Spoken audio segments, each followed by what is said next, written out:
حضرت عائشہ رضی اللہ عنہا کے اوپر جب زنا کی تہمت لگی اور رئیس المنافقین عبداللہ بن ابی بن سلول نے پورا ایک ماحول بنا دیا حضرت عائشہ رضی اللہ عنہا کے خلاف، رسول اکرم مہینوں بھر پریشان تھے، کبھی ادھر جاتے کبھی ادھر جاتے۔ یہاں سے یہ مسئلہ بھی واضح ہوتا ہے رسول اکرم عالم الغیب نہیں تھے، اگر عالم الغیب ہوتے تو پھر آپ پریشان کیوں ہوتے؟ ایک مہینہ کہہ دیتے کہ یہ جو الزام لگ رہا ہے حضرت عائشہ پہ، میری بیوی پہ، یہ غلط ہے۔ انتظار میں تھے، مہینوں بھر پریشان تھے، جب سورہ نور کی 10 آیت کریمہ اللہ نے نازل فرمائی، 10 آیت کہ حضرت عائشہ پہ جو تہمت لگی ہے وہ غلط ہے، جن کے بارے میں قرآن کی آیت کریمہ نازل ہوئی، براءت کا اعلان ہوا، تو یہ جو آپ کے خلاف پروپیگنڈا کیا گیا تھا اس میں بعض مسلمان بھی شریک ہو گئے تھے، جن میں ایک تھے مستح بن اوساسہ رضی اللہ عنہ، جو کہ حضرت ابو بکر صدیق رضی اللہ عنہ کے خالہ زاد تھے، خالہ کے لڑکے تھے، خالہ زاد بھائی تھے، یہ بھی اس میں شریک ہو گئے۔ اور یہ اتنے غریب تھے کہ ان کی کفالت حضرت ابو بکر کرتے تھے۔ حضرت ابو بکر رضی اللہ عنہ ہر مہینے انہیں راشن کا اور دوسری چیزوں کا پیسہ دیا کرتے، اور وہ ان کی بیٹی کے خلاف ہو گئے۔ بہرحال معاملہ چلتا رہا، جب برات کا اعلان ہوا، قرآن کی 10 آیت کریمہ نازل ہو گئی، حضرت ابو بکر صدیق رضی اللہ عنہ کو بہت غصہ آیا کہ جن کی میں کفالت کر رہا ہوں وہ میرے خلاف، میری بیٹی کے خلاف لوگوں کا ساتھ دے رہا ہے۔ چنانچہ آپ نے اس دن قسم کھا لی، اب آج سے میں مستح بن اوساسہ پہ 1 روپیہ خرچ نہیں کروں گا، اب آج سے دینا بند۔ اس موقع پہ قرآن کی آیت کریمہ نازل ہوتی ہے، وَلَا يَأْتِ لِأُولُو الْفَضْلِ مِنْكُمْ أَن يُؤْتُوا وَلَا يَأْتِ لِأُولُو الْفَضْلِ مِنْكُمْ وَالسَّعَةِ، وَالسَّعَةِ کا لفظ دیکھیے، اولو الفضل اور وسعہ، اللہ تعالیٰ نے کہا کہ اولو الفضل کو، صاحب فضیلت کو، اس شخص کو جس کا مقام اونچا ہو، اسے قسم نہیں کھانی چاہیے کہ وہ جن کو دے رہے ہیں دینے سے روکتے ہیں۔ یہاں پر میں جو بتلانا چاہتا ہوں وہ یہ کہ اللہ تعالیٰ نے ابو بکر صدیق رضی اللہ عنہ کو اولو الفضل کہا۔ کس نے کہا؟ اللہ تعالیٰ نے کہا قرآن کریم کے اندر کہ اولو الفضل کو، صاحب فضیلت کو، صاحب فضل کو مال نہ دینے کی قسم نہیں کھانی چاہیے۔ جب یہ آیت کریمہ نازل ہوئی، حضرت ابو بکر صدیق رضی اللہ عنہ نے اپنی قسم کا کفارہ دیا اور پھر اپنے خالہ زاد بھائی مستح بن اوساسہ کو مال دینا شروع کر دیا۔ ظاہر سی بات ہے، جن کو صاحب فضیلت اللہ تعالیٰ کہے، جن کے فضیلت کو اللہ تعالیٰ بیان کرے، جن کے مقام کو اللہ تعالیٰ اونچا کر دے، اسے ہم اور آپ نیچا کرے، اس سے بڑے افسوس کی کیا بات ہو سکتی؟ رسول اکرم صلی اللہ علیہ وسلم کا مقام اتنا اونچا ہے کہ آپ سے اونچا کسی کا مقام نہیں، اور آپ کے بعد حضرت ابو بکر صدیق رضی اللہ۔ ایسے ہی غزوہ بدر کے بارے میں آپ لے لیجئے، غزوہ بدر کے موقع پہ جب 70 کافرین قیدی بنا لیے گئے، انہیں ایک قید خانے کے اندر رکھا گیا، سب کے ہاتھ پاؤں کو باندھ دیا گیا، رات ہوئی، سارے صحابہ اپنے اپنے خیموں میں چلے گئے، رسول اکرم صلی اللہ علیہ وسلم اپنے خیمے کے اندر ہیں۔ حضرت عباس رضی اللہ عنہ جو اس وقت مسلمان نہیں ہوئے تھے، وہ بھی کافروں کی طرف لڑتے ہوئے آئے تھے اور گرفتار کر لیے گئے۔ کون ہے؟ اللہ کے نبی کے چچا ہیں۔ رات ہوئی، خیمے سے رونے کی آہٹ، رونے کی آوازیں آ رہی ہیں۔ اللہ کے نبی صلی اللہ علیہ وسلم کی اس بات کا درد ہوا کہ ان تمام میں میرے وہ چچا بھی ہیں جو میرے نزدیک میرے باپ کا درجہ رکھتے ہیں۔ اللہ کے پیغمبر اپنے خیمے کے اندر آپ کی آنکھوں سے آنسو جاری ہو جاتے ہیں، آپ کے رونے کی آواز باہر آنے لگتی ہے۔ صحابہ کرام نے یہ چیز سنی تو آپ لوگوں کو بڑا حیرت اور بہت ہی پریشانی لاحق ہوئی، مگر کس کو ہمت تھی، کس کو جرأت تھی کہ رسول پاک کے دروازے پہ دستک دے؟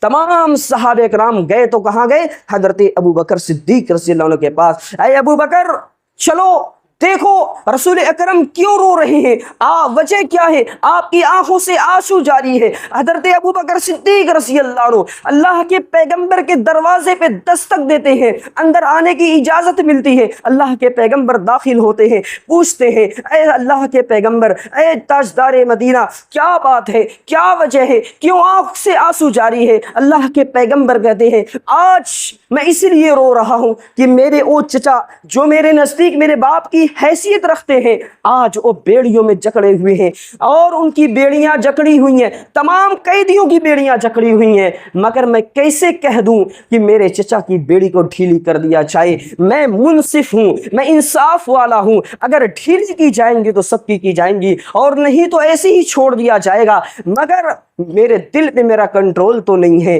میں دل پہ کنٹرول نہیں رکھتا، اس وجہ سے میں بے ساختہ میری آنکھ سے آنسو جاری ہو گئے۔ بہرکیف اللہ کے نبی صلی اللہ علیہ وسلم کے پاس جا کر پوچھنے کی اگر ہمت تھی تو حضرت ابو بکر صدیق رضی اللہ عنہ کو تھی، اور لوگوں نے اگر کہا تو ابو بکر صدیق سے کہا اے ابو بکر چلو اور پوچھو کی وجہ کیا ہے۔ کسی کو ہمت نہ ہے، یہ مقام تھا حضرت ابو بکر سے۔ ایسے ہی صحیح بخاری کی حدیث، ایک عورت اللہ کے نبی صلی اللہ علیہ وسلم کے پاس آتی ہے، آپ صلی اللہ علیہ وسلم نے ان سے کہا کہ جاؤ دوبارہ آنا، بعد میں آنا۔ اس نے کہا اے اللہ کے رسول، میں بعد میں آؤں اور آپ کو نہ پاؤں تب کیا کروں؟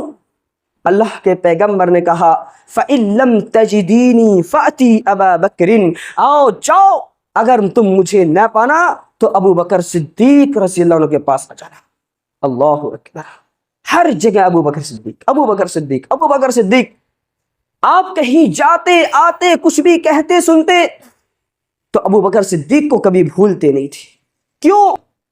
کیونکہ ابو بکر صدیق وہ شخصیت ہے کہ جن کے برابر کوئی نہیں، سب سے بہتر شخص، سب سے اونچا مقام آپ کو میں نے پچھلے خطبے کے اندر بتلایا تھا کہ مسجد نبوی کے اندر جتنے لوگوں کے دروازے کھل رہے تھے، اللہ کے پیغمبر نے ارشاد فرما دیا تھا لا يبقين في المسجد باب الا سد الا باب ابی بکر، کہ مسجد نبوی کی طرف کھلنے والے تمام لوگوں کے دروازے کو بند کر دیا جائے سوائے ابو بکر صدیق رضی اللہ عنہ۔ اللہ کے پیغمبر نے آپ کے مقام کو کتنا اونچا رکھا، اللہ کے نبی نے آپ کا کتنا درجہ اونچا رکھا۔ آپ سوچئے اپنی زندگی کے اندر اپنے مصلی پر اگر نماز کی اجازت دی تو ابو بکر صدیق رضی، یہ کتنی بڑی چیز ہے۔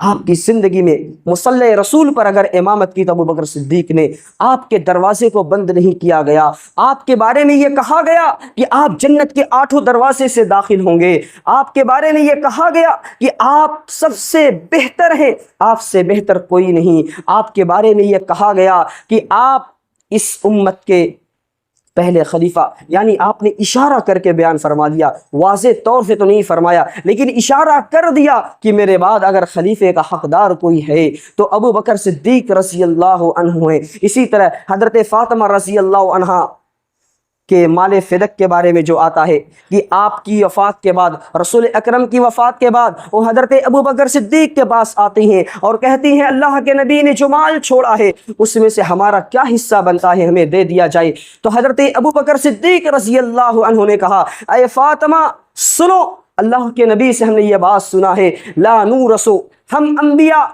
جو بھی مال چھوڑتے ہیں ان میں کوئی وارث نہیں ہوتا ہے، ما ترکنا فہو صدقہ، جو بھی ہم مال چھوڑ کر جاتے ہیں وہ صدقہ ہوتا ہے، اس لیے ہم کیسے آپ کو دے دیں۔ حضرت فاطمہ خاموش ہو گئی۔ ظاہر سی بات ہے انبیاء کے مال میں کوئی وارث نہیں ہوتا ہے، تو اب وہ کیسے اللہ کے نبی صلی اللہ علیہ وسلم کے مال کو ان کے درمیان تقسیم کرتے؟ اس طرح کے الزام سے لوگوں کو بچنا چاہیے، دور رہنا چاہیے۔ حضرت ابو بکر صدیق رضی اللہ عنہ کبھی بھی اللہ کے نبی صلی اللہ علیہ وسلم کی مخالفت نہ کرتے تھے، جو بات رہتی اللہ کے نبی کی جتنی بات جیسے رہتی ویسے ہی من وعن کرنے کی کوشش کیا کرتے تھے۔ لشکر اسامہ کا وہ منظر یاد کریے کہ اللہ کے نبی صلی اللہ علیہ وسلم نے جنہیں بنا کر بھیج دیا تھا، بعد میں لوگوں نے انہیں روکنے کی کوشش کی، قصہ لمبا، انشاءاللہ اس کو اگلے میں ہم بیان کریں گے۔ بالمختصر یہ کہ اللہ کے نبی صلی اللہ علیہ وسلم کے بعد اگر کسی کا مقام ہے حضرت ابو بکر صدیق رضی اللہ عنہ کا ہے۔ حضرت ابو بکر صدیق رضی اللہ عنہ یہ وہ شخصیت ہے کہ رسول اکرم صلی اللہ علیہ وسلم کا جب کا انتقال ہوا، آپ کی وفات ہوئی، پورے حالات انتہائی ناگفتہ ہو گئے، صحابہ کرام کے اندر حیرانی پریشانی بڑھ گئی۔ اللہ کے نبی صلی اللہ علیہ وسلم کی وفات سے تمام لوگ رنجیدہ ہو گئے، غمزدہ ہو گئے۔ حضرت عمر رضی اللہ عنہ تلوار لے کر نکل پڑتے ہیں، اگر کسی نے کہہ دیا محمد الرسول اللہ کا انتقال ہو گیا ہے، اس کے سر کو تن سے جدا کر دیں گے۔ اس موقع سے حضرت ابو بکر رضی اللہ عنہ نے مورچہ کو سنبھالا اور آئے، کہتے اے عمر بیٹھ جاؤ۔ عمر رضی اللہ عنہ نے بیٹھنے سے انکار کر دیا۔ اس کے بعد حضرت ابو بکر صدیق رضی اللہ عنہ لوگوں کو خطبہ دینا شروع کر دیا، اے لوگوں سنو، من کان منکم یعبد محمدا فإن محمدا قد مات، تم میں سے جو بھی محمد کی عبادت کرتا تھا یا محمد کے نقش قدم پہ چلتا تھا، محمد کے فالوور تھے، انہیں پتا ہونا چاہیے کہ محمد انتقال کر چکے ہیں، رسول اللہ انتقال کر چکے ہیں، آپ دنیا سے رخصت ہو چکے ہیں، آپ دنیا سے جا چکے ہیں۔ اس طرح آپ نے جب خطبہ ارشاد فرمایا تو لوگوں کو یہ بات سمجھ میں آ گئی، حضرت عمر رضی اللہ عنہ کو بھی یہ بات سمجھ میں آ گئی۔ اس کے بعد آپ نے قرآن کی آیت کریمہ پڑھی، وما محمد الا رسول قد خلت من قبلہ الرسل افئن مات او قتل انقلبتم علی اعقابکم۔ اس طرح جب قرآن کی آیت کریمہ پڑھی تو حضرت عمر رضی اللہ عنہ کو کہتے ہیں کہ مجھے ایسا لگا کہ یہ قرآن کی آیت آج ہی نازل ہوئی، مجھے پتہ ہی نہیں اس کے بارے میں۔ بہرکیف اس طرح کے حالات میں حضرت ابو بکر صدیق رضی اللہ عنہ نے مورچے کو سنبھالا اور سب کے سب لوگوں کو کنٹرول کیا، اور یہ کہ آپ صلی اللہ علیہ وسلم کی پیشانی پہ حضرت ابو بکر صدیق رضی اللہ عنہ نے چادر کو ہٹا کر بوسہ دیا۔ اس طرح کے تمام واقعات ملتے ہیں، تمام کی روشنی میں یہ بات واضح ہے کہ ابو بکر صدیق رضی اللہ عنہ کا مقام بہت ہی اونچا، اعلیٰ و ارفع ہے۔ آپ کے مقام و مرتبے کو اگر بیان کیا جائے تفصیل تو کئی جمعے لگ جائیں گے، بہرحال ابھی بعض آپ کے مقام و مرتبے باقی ہیں، باذن اللہ وہ ساری باتیں اگلے جمعے کے اندر بیان کرنے کی ہم کوشش کریں گے، کیونکہ ابھی اس کے سلسلے کو جاری رکھنے میں کافی وقت لگے گا، ایک آدھ دو جمعہ شاید اور لگ جائے۔ بہرحال جو بھی لگے انشاءاللہ ہم آپ کے فضائل آپ کے سامنے رکھنے کی کوشش کریں گے، اور پھر یہ کہ خلفائے راشدین عمر، عثمان، علی اور پھر حسنین اور دوسرے جو صحابہ ہیں ان کے بھی واقعات ہم آپ کے سامنے رکھیں گے انشاءاللہ۔ مقصد یہ ہے کہ ہم ان کے مقام کو سمجھیں اور انہوں نے کیسے زندگی گزاری، ہم اس کے مطابق اپنی زندگی گزاریں، اور یہ کہ انہوں نے کس طرح اللہ اس کے رسول کی اطاعت کر کے اپنے آپ کو اس دنیا کے اندر سب سے بہتر انسان بنایا، اور یہ کہ ہم بھی سب سے اچھے بننے کی کوشش کریں گے۔ اللہ رب العالمین سے دعا ہے مولا کریم ہم سب کو نیک اور صالح عمل کرنے کی توفیق عطا فرما۔ اللہ ہم میں جو بیمار انہیں شفا عطا فرما۔ اللہ ہمیں جو لوگ رزق کے لیے پریشان انہیں رزق حلال عطا فرما۔ پروردگار ملک کے مختلف علاقوں میں یا دنیا کے مختلف خطوں میں مسلمان پریشان حال ہیں، اللہ ان کی پریشانی کو دور فرما دے۔ اے اللہ جو ظالم ظلم کر رہے ہیں، چاہے وہ فلسطین کی سرزمین ہو، چاہے دنیا کا کوئی اور کونا ہو، مولا کریم ان ظالموں کو عبرتناک سزا دے اور مسلمانوں کی غیب سے مدد فرما۔ اللہ ہمارے ملک ہندوستان کے تمام لوگوں کو بھائی بھائی بن کر زندگی گزارنے کی توفیق عطا فرما۔ جو نفرتیں ہیں، جو عداوتیں ہیں، جو شدتیں ہیں، اللہ ان سب کو الفت و محبت میں تبدیل فرما دے۔ اللہ اسلام کو عزت اور سربلندی عطا فرما۔ اللہم اعز الاسلام والمسلمین، اللہم اعز الاسلام والمسلمین وأذل الشرك والمشركين، اللهم انصر من نصر دين محمد صلى الله عليه وسلم واجعلنا منهم، واخذل من خذل دين محمد صلى الله عليه وسلم ولا تجعلنا منهم۔ عباد الله رحمكم الله، إن الله يأمر بالعدل والإحسان وإيتاء ذي